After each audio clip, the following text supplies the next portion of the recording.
We could have the architect, and then we can have the builder come into play as well. So when we start our new construction advertising, we want to make sure that we know who owns those floor plans and renderings before we start using them in the advertising and the promotion of the new construction.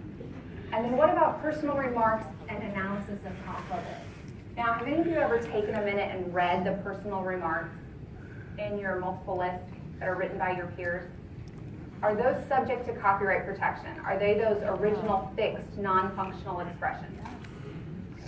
I have read what y'all write, and some of those, they are works of fiction. They are out there, and they are absolutely subject to copyright protection. So when it comes to those personal remarks and analysis of comparables, we look at who the owner of those is, and then can you copyright facts and know? Things like street addresses, square footage, and our property taxes, those cannot be subject to protection under the copyright laws.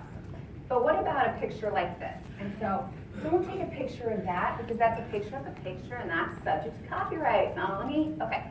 So the virtual tour. How many of you do virtual tours? Right. So let's say this is a virtual tour and this is the foyer of a friend of mine's house.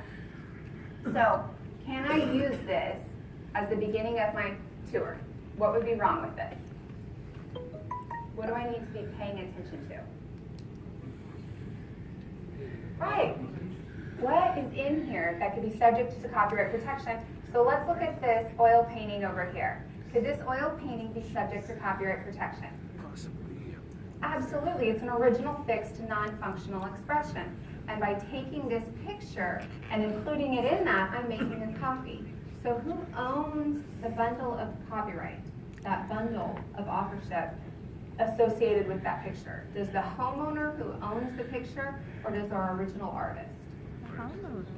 It's our original artist. So in this case, that's a painting that was done by my grandma, and it was a gift to my friend when she got married. And so the bundle of ownership for the copyright does not go with the homeowner.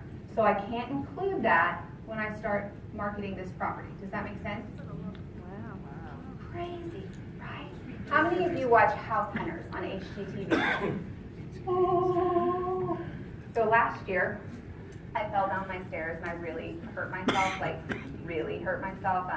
I sprained my ankle and my knee, and I did something to my hip, and then I bruised I always say it wrong, coccyx, the tailbone, it was bruised. So I had to do this bed rest thing with this elevation, and I was on copious amounts of like pain relieving, I can't believe you're recording this whole thing, pain relieving drugs. And so my